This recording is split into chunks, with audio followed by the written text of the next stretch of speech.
all this nonsense happening now in Nigeria, I think is a plot by Tinubu to distract everybody.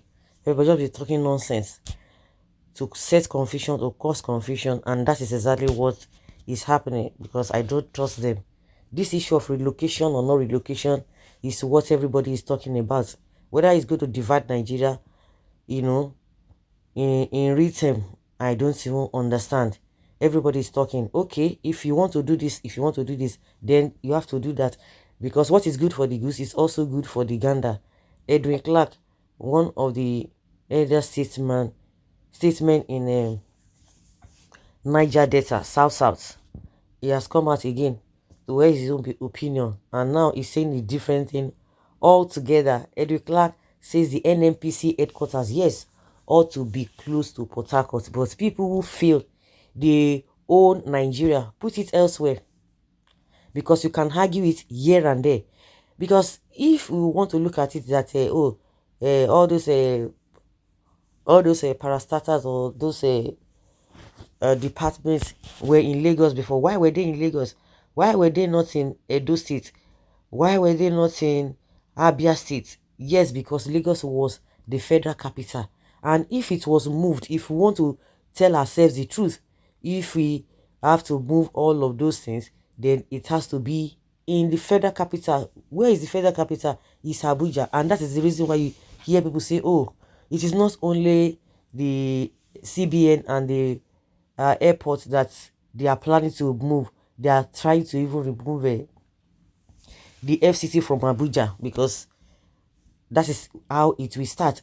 And when people say, oh, and when Buhari did that nobody complained, nobody will complain, because everybody have that understanding that yes, of course, it's the FCC. If Buhari had taken that headquarters to Katsina, okay, it will definitely raise highbrow, and that is the reason why people will not talk. So if at all they say, oh, some whatever are empty, some structures are empty, and all of those excuses they are giving, then you use it for something else and still let that place be in let the CBN headquarters and the fan, let them be in what is it called, in Abuja. But because we are not all sincere, that is why everybody is suspecting everybody. Because if really what they are telling us is what it is, and that is why Edwin Clark is coming out to say that even the headquarters of Nnpc ought to be or close to Portharcourt. He noted that share cannot go free after the destruction of the Niger Delta environment and abuse of stakeholders for over 70 years of its oil and gas exploration in the region. Edwin Clark, the convener of Pan-Niger Delta Forum, PANDEF, has said that the big people from other parts of the country who feel Nigeria belongs to them want to colonize Ijaw nation. This one don't they talk another one. No?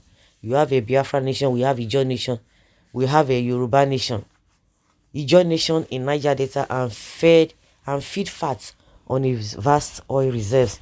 The other statesman and former Federal Commissioner for Information made this known on Thursday when some Ijaw youth visited him. So they went to hear from him that what does he have to say with all these shenanigans happening. Yes, they visited him in Abuja to register their grievances against the proposed move by Shell to sell its onshore subsidiary in February in Nigeria. He noted that Shell cannot go free after the destruction of the Niger Delta environment and abuse of stakeholders for over 70 years of its oil and gas exploration in the region. He said, people came to me to report. I agree with them that we will follow the case in a legal way. I have a list of people sent to me containing 147 cases taking Shell, and more of them are coming. Enough is enough. And with what this man is trying to say, try to digress from the main issue. Of course, what they are saying is so important. The question is that the so-called Shell that they are talking about, that they have destroyed their environment, and now they want to leaving the place destroyed.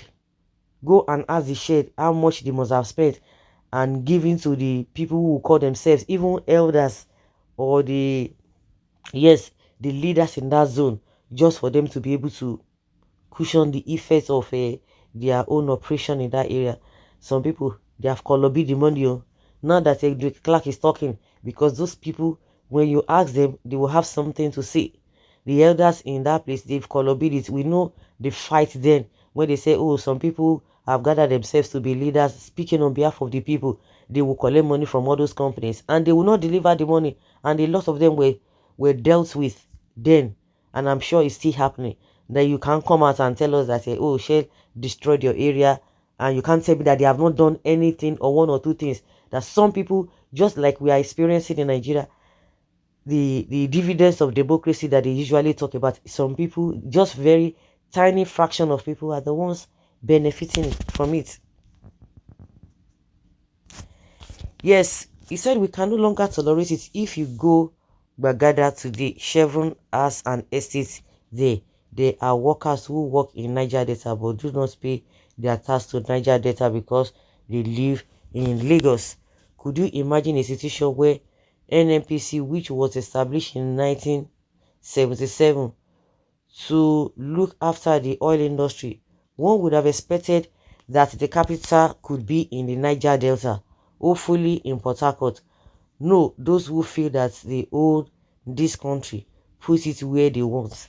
Out of 11 members appointed by Mr. President to supervise oil in the region, the chairman is from Akoko in Ondo State. 5 of the 11 members are from the north. Hey, hey, hey.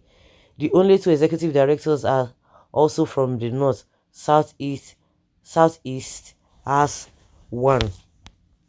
The president of the Senate gave one to a lady who was commissioner in his government in those days. People who are well qualified from Ogoni, who could be there. At the moment, Delta is the leading oil producing state. Not a single person from Delta Bayelsa State, another major oil producing state, not a single person. Who people who have nothing to do with the oil industry are the ones supervising, maintaining, and treating us as strangers, and you are keeping quiet in our own home. The question people have been asking, this man was the right man of a Goodluck Jonathan. What did Goodluck Jonathan did? What were the things he put in place? He didn't put anything in place, and that is why you guys are suffering for it. He said this cannot continue. The situation whereby the Almighty God gives the people of Niger Delta, since you are living a very difficult terrain. You are living in a very difficult terrain. We give you this oil to compensate you, but the big men in Nigeria who believe Nigeria belongs to them, but you are part of the big men in Nigeria. When the white man left, they want to colonize us.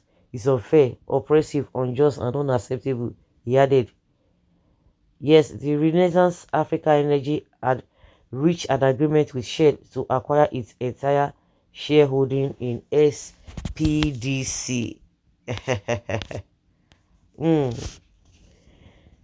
Everybody is talking. It ought to be like this. It ought not to be like that. Guys, the ball is in your court. Let's know how you're going to play it.